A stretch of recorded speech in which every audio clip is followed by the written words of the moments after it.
Welcome to Staff Works Explained. If you're here for the first time, please consider subscribing to this channel. In today's video, we'll be talking about the Jkia contract signing, Jomo Kenyatta International Airport upgrade contract signing. We know that contract has been signed. We'll look at the inside. The 154.2 billion Jkia expansion deal, the questions as well as the controversy and what is at stake for Kenya. For nearly 2 decades, Kenya has spoken about transforming Jomo Kenyatta International Airport Jkia into the world-class aviation hub capable of competing with the best airports on the continent. Governments have changed, plans have been drafted and shelved, and promises have come and gone. Now, a major step has finally been taken. The government has finally signed 154.2 billion Kenya shilling contract with China Road and Bridge Corporation CRBC for the modernization and expansion of Jomo Kenyatta International Airport Jkia in what is arguably one of the most consequential infrastructure projects undertaken in Kenya's aviation sector since the airport's establishment. The agreement seeks to nearly triple the airport's annual passenger handling capacity from approximately 7.5 million passengers to 22 million passengers, while upgrading critical infrastructure that has increasingly come under strain. Yet, while the signing marks a major milestone, it has also reignited difficult questions about transparency, procurement, cost estimates, and public accountability. The debate is not merely about whether Jkia should be expanded.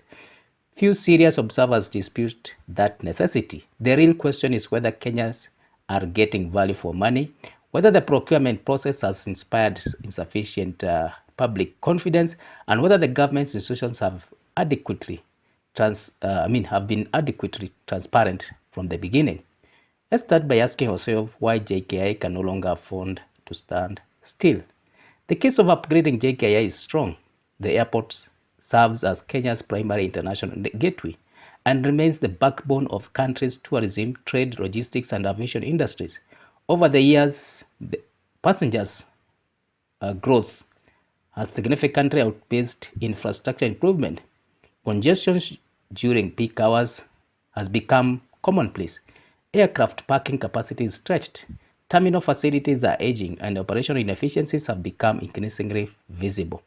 The airport was never designed to sustain the levels of traffic it is now handling. Anyone who regularly travels through Jkia can see the constraint on existing facilities. Meanwhile, Kenya's competitors are moving aggressively. We have Ethiopia that has invested heavily in expanding Addis Ababa Bole International Airport and has announced plans for a massive new airport city capable of handling tens of millions of passengers annually. Rwanda has pursued the construction of a new Bugesera International Airport, positioning Kigali as an increasingly attractive regional transit hub. Tanzania has upgraded Julius Nyerere International Airport in Dar es Salaam and continues investing in airport infrastructure linked to tourism and trade. Uganda has undertaken a major modernization works at Entebbe International Airport, improving passenger facility and cargo handling capabilities. The competition is not theoretical. Airlines choose hubs based on efficiency, connectivity, operational cost, and passenger experience. Cargo operators make similar calculations. If Kenya fails to modernize Jkia while competitors continue investing, Nairobi risks gradually losing its position as East Africa's preferred aviation gateway. In aviation, standing still is effectively moving backwards. What the 154.2 billion contract actually covers. According to government statements, the project includes 3 major components. First is the construction of a new passenger terminal together with associated support facilities. Second is the modernization and rehabilitation of existing airport infrastructure, including current terminal facilities. Third is the improvement of airside and landside operations. In simple terms, airside operations refer to areas used directly by aircraft such as taxiways, aprons, operational zones, while landside operations relate to passengers access, circulation, logistics, and support infrastructure. The objective is to increase passenger capacity up to approximately 22 million annually, while improving operational efficiency and safety standards. However, one important detail has attracted considerable attention. Reports indicate that the current contract does not include construction of a long-discussed second runway, a component many aviation experts have argued is essential for long-term competitiveness and operational resilience. That discussion matters because it directly influences public understanding of the cost. If the 154.2 billion does not include every infrastructure component previously envisioned in broader airport master plans, comparison with earlier figures becomes even more complicated. Let's now look at the 154 billion question. Why does the number differ from the earlier reports? This is perhaps the single biggest source of controversy. In the recent week, media reports cited figures as high as 375 billion Kenya shillings for the airport expansion program. Other reports referenced closer to 180, while earlier Adani-linked modernization proposal was widely reported as approximately 238 billion shillings. Government officials have repeatedly rejected the 375 billion figure, insisting that the actual contract value is not expected to exceed 154.2 billion Kenya shillings. Several explanations are possible. The first is that different figures refer to different project scopes. A long-term airport master plan extending to 2045 may include future phases, additional infrastructure and expansion components that are not part of the current contract. In a major infrastructure project, the total master plan cost can be substantially higher than the cost of a single implementation phase. Second possibility is that some reported figures may have incorporated financing cost, future phases, or associated infrastructure that are not included in the current construction contract. The third possibility, and one that many members of the public are seeking about, is whether the lower figure represents only part of the total financial commitment that Kenya will ultimately incur. At present, there is insufficient public available information to definitely answer that question. This is precisely why transparency matters. Public should not have to speculate. Government agencies should proactively publish the detailed contract scope, bill of quantities, financing structure, implementation schedule, assumptions, and risk allocation framework. Doing so would immediately resolve much of the confusion that is happening now. Without such disclosure, skepticism becomes inevitable. Let's look at the procurement process and what happened. According to the government disclosures, the process accelerated following the completion of Jkia master plan in February 2026. Authorities indicate that 40 companies participated in pre-bid conference held in April 2026. Government officials said that bid submissions were evaluated on technical and financial merit, and that procurement complied with statutory requirements which are under the public procurement laws. Officials further state that feasibility studies and planning exercises were conducted between February 2025 and February 2026 before the tender documentation was finalized. On the face of it, these are the standard project management and procurement procedures. However, good procurement is not judged solely on whether procedures were followed. It is also judged by whether the public has confidence that procedures were followed. That distinction is critical. The technical compliant process can still suffer from credibility deficit if information is released late, communication is inconsistent, or key documents remain accessible. Then why the public remains skeptical? The public being skeptical did not emerge in a vacuum.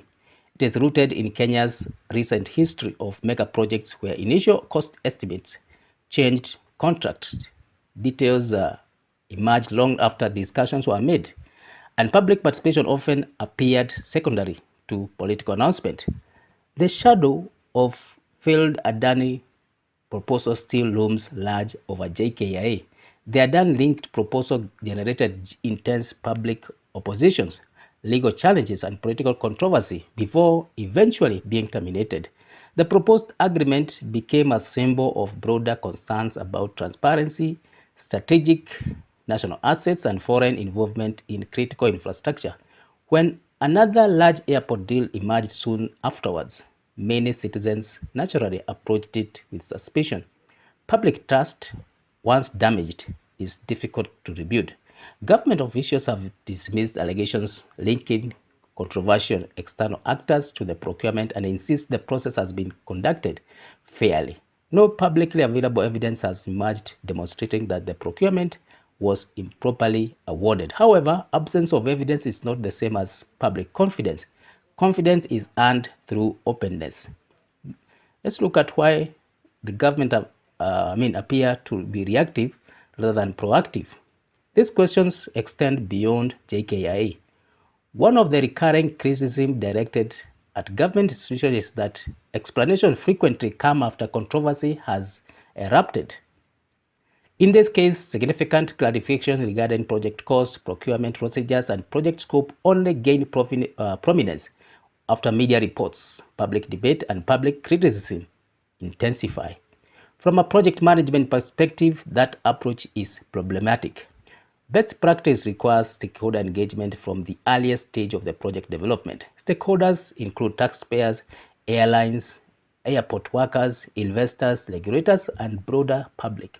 Transparency should not be a crisis management tool. It should be part of project governance from the onset. When communication occurs only after questions have been raised, government government reinforces public suspicion even when wrongdoing that is not there. Is Kenya getting value for money from this project? The honest answer is that it is still too early to make that judgment. Value for money is not determined by contract price alone. It depends on whether the project is delivered on schedule, within budget, and according to the promised specification. It depends on the passenger growth. It depends also on operational improvement, on whether the airport remains competitive for decades.